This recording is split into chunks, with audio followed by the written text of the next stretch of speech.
Drawing is a mode of representation. It makes no difference whether a watercolor is tight, loose, or flabby. For if it discloses a purpose, it is of value.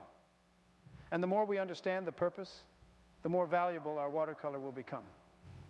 A friend who visited the Rodin Museum asked me to explain what there was about Rodin's sketches that could make seemingly sane people rave so much about them.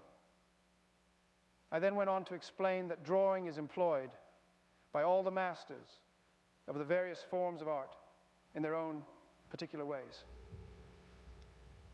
The drawings this great sculptor made took form with his eye on the final results in stone. Although working with seemingly sloppy washes and careless lines, he was always thinking in terms of his chisel and hammer. They are great drawings because they embody the hidden potentials of his medium. They are the true visions of a creator. A biographer of Rodin explained that his drawing betrayed the divine impatience of the artist who fears that a fleeting impression may escape him.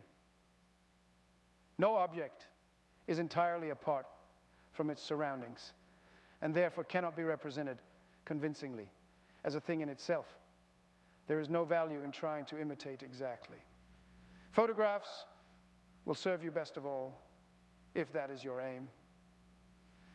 We should not imitate when our intention is to create, to improvise. When we are too much concerned about how so-and-so would have done it, the drawing will lose in its general intention and value and just become another sketch. We can never think clearly in terms of others' reactions.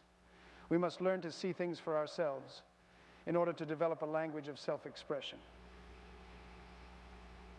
The capacity to see comes from persistently analyzing our reactions to what we look at and their significance as far as we are concerned.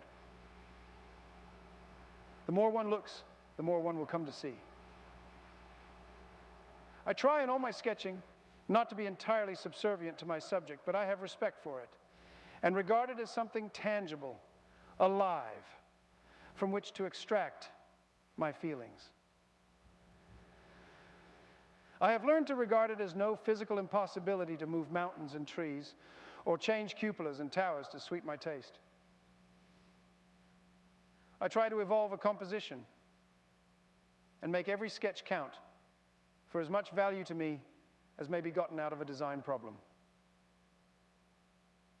To make a sketch of this sort requires, of course, the making of many impressions and notes on the job.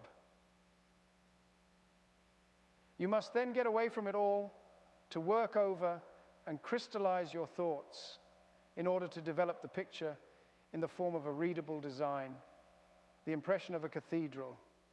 No matter how faithful you are to all the rules which govern the making of things appear transdimensional, will often only be an illustration of depth, height, and breadth. Unless it has that element of the feeling for its design and the lyrical rhythm and counterpoint of its mass, it becomes merely a stupid architectural perspective.